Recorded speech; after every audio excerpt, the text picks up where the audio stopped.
नमस्कार।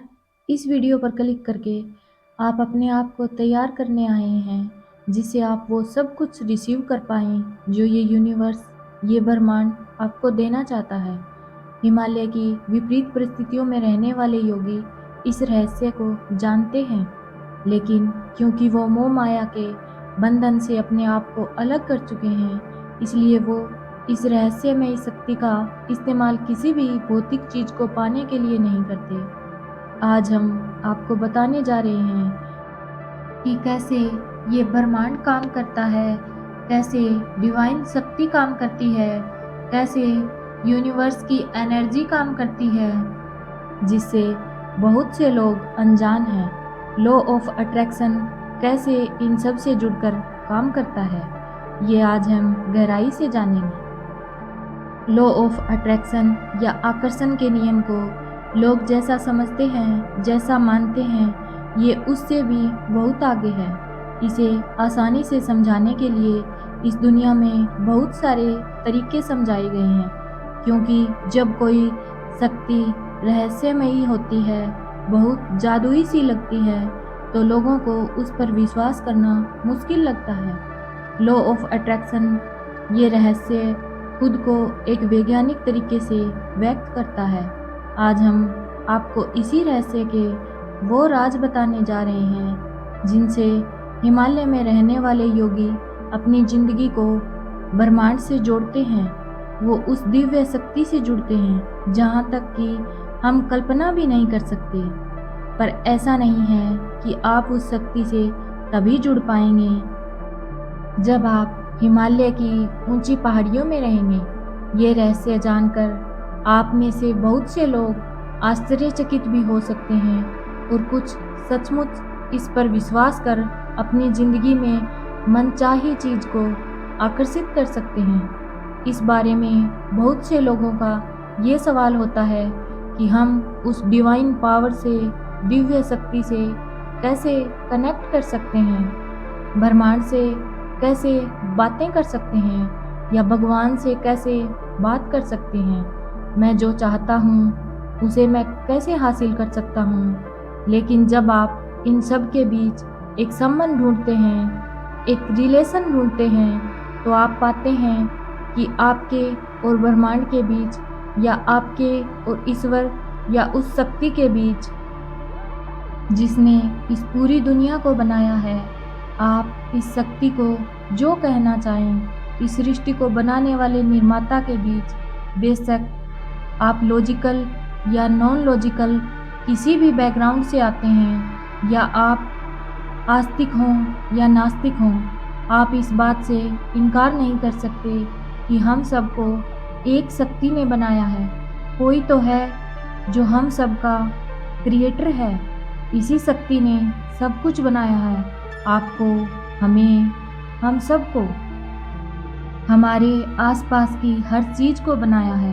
और अगर वो चीज़ मौजूद है जिसे हम चाहें अपना परमपिता, परमेश्वर कहें, ईश्वर कहें, माँ कहें, या इस शक्ति को जो चाहें पुकारें, लेकिन ये शक्ति इतनी शक्तिशाली है, इतनी पावरफुल है कि ये हमेशा हमारे आसपास मौजूद है। ये हमारे हर काम, हर मूवमेंट को मॉनिटर करती है। ये हमेशा हमें देख रही है। अब इसका क्या मतलब है? इसका ये मतलब है कि जब आप प्रार्थना करते हैं, जब आप किसी चीज़ के लिए अपनी इंटेंशन सेट करते हैं, अपने इरादे मजबूत करते हैं, तब आप अपनी ज़िंदगी में मनचाही चीज़ को विजुअलाइज करते हैं, ताकि वो आपकी ज़िंदगी में साकार हो। फिर चाहे वो विजुअलाइजेशन, आकर्षण के नियम का इस्तेमाल करके पैसों को मैनिफेस्ट करना हो, प्यार को मैनिफेस्ट करना हो, जो भी आप अपनी लाइफ में चाहते हैं, आप उसे विजुअलाइज करते हैं। ये समझना बहुत ज़रूरी है कि ये पूरा सिस्टम कैसे काम करता है, हमारा ब्रह्मांड कैसे काम करता है, कैसे वो हमारी बात सुनता है। बहुत कम समय में बहुत से लोगों ने इस शक्ति को समझकर अपनी मनचाही जिंदगी को जिया है। वो सब कुछ पाया है जो भी वो अपनी ज़िंदगी में चाहते थे, अपने सपनों को पूरा किया है, अपने एम को हासिल किया है, अपने बिजनेस को ऊंचाइयों पर लाया है, अपने जीवन में आध्यात्मिक या स्पिरिचुअलिटी से चमत्कार होते देखे हैं। सभी अलग अलग चीज़ों को पाने में वो लोग सफल हुए हैं, लेकिन ये केवल उनके बारे में नहीं है, क्योंकि कोई भी इंसान व्यक्तिगत रूप से इस शक्ति का इस्तेमाल कर सकता है, लेकिन जब ये व्यक्तिगत शक्ति सामूहिक कोशिश में बदलती है, यानी जब एक इंसान से शुरू हुई इस शक्ति का इस्तेमाल एक धरातल पर अलग अलग तरह के लोगों द्वारा किए गए प्रयासों से जुड़ता है, तो आप समझ जाते हैं कि ये शक्ति उस ईश्वर से जुड़कर कैसे काम करती है। जाहिर है कि हम सब अपने सपनों को मैनिफेस्ट करना चाहते हैं, हम सब अपने विचारों को साकार करना चाहते हैं, लेकिन एट द सेम टाइम हम ये भी चाहते हैं कि कुछ तो हमारे साथ ऐसा हो कि हमें पता चले कि ये यूनिवर्स हमारे फेस्टेशन को रिस्पॉन्ड कर रहा है, या हमारी प्रार्थना में मांगी गई चीज़ को हम तक पहुंचाने की कोशिश कर रहा है। तो हाँ, हमारी मैनिफेस्टेशन में जब हम एक शक्ति से ही अपनी चीज़ मांगते हैं, जिससे हम ये आशा करते हैं कि वो हमारी मैनिफेस्टेशन को एक्सेप्ट करे, स्वीकार करे, अलाउ करे और रियलिटी में बदल दे, राइट? कई बार आप अलग अलग तरह की चीज़ें मैनिफेस्ट करने की कोशिश करते हैं। बहुत बार वो चीज़ें मैनिफेस्ट हो भी जाती हैं और बहुत बार नहीं भी होती हैं। अब आप कहेंगे, ऐसा क्यों? ऐसा मेरे साथ ही क्यों? लेकिन ऐसा होना स्वाभाविक है, क्योंकि ऐसा बस आपके साथ ही नहीं है, यहाँ कुछ और भी है जो इन सब चीज़ों पर राज करता है, जो मैनिफेस्टेशन के पूरे प्रोसेस को कंट्रोल करता है, जो आपके मैनिफेस्टेशन को रिस्पॉन्ड करता है। तो आप ऐसा नहीं सोच सकते कि ऐसा बस आपके साथ ही है। हम सब एक हैं, ऐसा किसी के भी साथ होना नेचुरल है। जब आप इसे और गहराई से समझते हैं, तो ये जानने की दिशा में हम आगे बढ़ते हैं कि वो कैसे बन सकते हैं जिसे यूनिवर्स खुद चुने। हम ये कैसे बने जिससे यूनिवर्स हमें रिस्पॉन्ड करे, हमारी मैनिफेस्टेशन को एक्सेप्ट करे, उसे रियलिटी में बदल दे। ऑफ कोर्स हम सब ऐसा ही चाहते हैं, और इसके लिए मैनिफेस्टेशन की अलग अलग टेक्निक्स का इस्तेमाल करते हैं, लेकिन वो चीज़ जिसके बिना आपकी मैनिफेस्टेशन पूरी होते होते रह सकती है, वो है आपकी क्षमता। आपकी क्षमता का आपके मैनिफेस्टेशन को संभालने के लिए तैयार ना होना। अगर आपकी पात्रता आपके सपनों को, आपके मैनिफेस्टेशन को संभालने के लिए तैयार ही नहीं होगी, तो वो चीज़ आपको कैसे मिलेगी?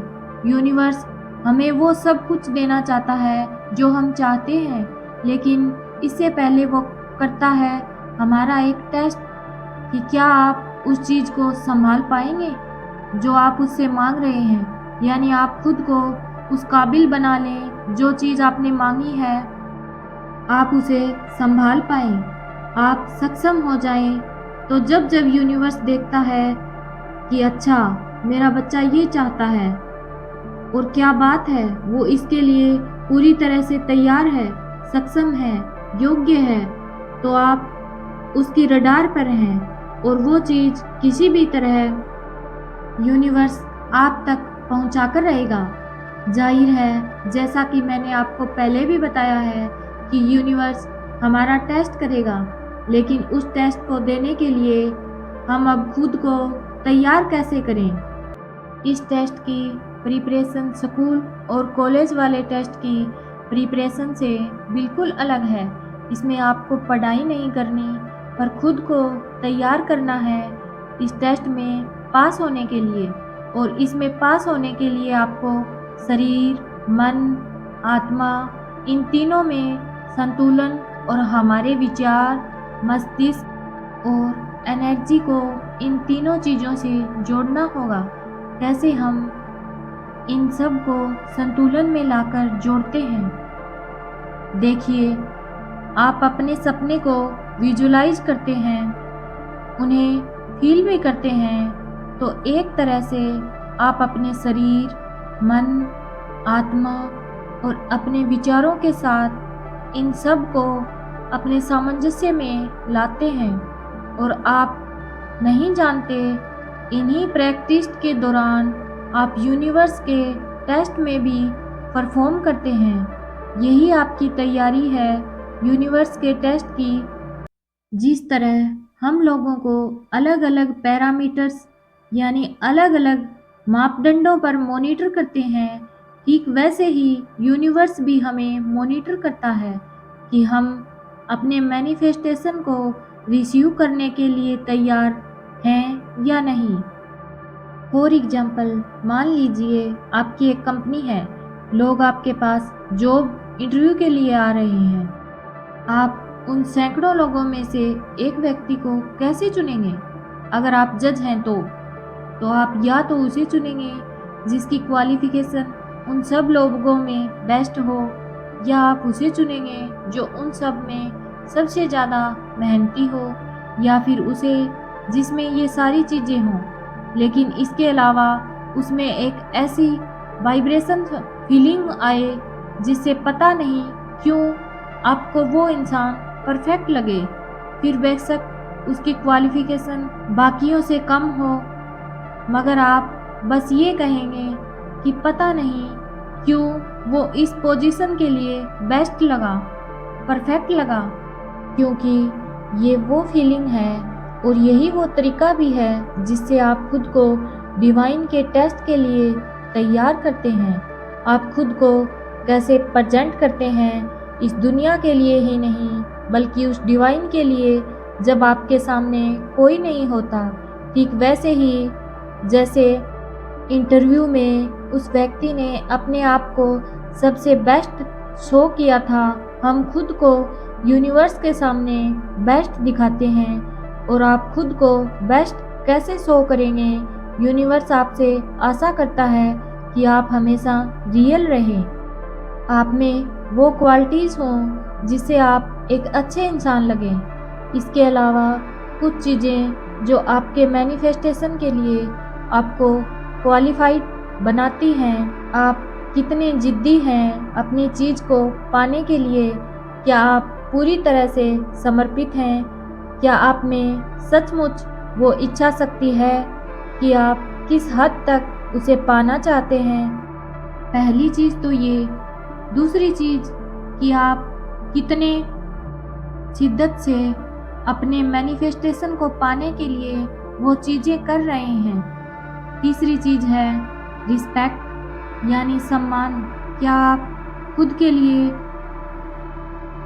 जिनके आसपास आप हैं, जिनके साथ आप काम करते हैं, जिनके साथ आप अपना जीवन बिताते हैं, जिन्हें आप रास्तों में मिलते हैं, या उन सब लोगों के प्रति आप रिस्पेक्टफुल हैं? क्या आप पूरे दिल से उनका सम्मान करते हैं? और इन सब के अलावा आप उन सब के प्रति विनम्र हैं, क्योंकि यूनिवर्सल पावर हमें आपके काइंडनेस और आपकी अच्छाई को दिखाती है। आपका गुस्सा, आपका गुस्से में चिल्लाना, लोगों को गलत बोलना, अपशब्दों का इस्तेमाल करना और यूनिवर्स को भी गुस्से में रिस्पॉन्ड करना कि मुझे मेरी चीज़ क्यों नहीं दे रहे हो, ये सब गलत है। झुकिए, क्योंकि प्रकृति भी हमें यही सिखाती है।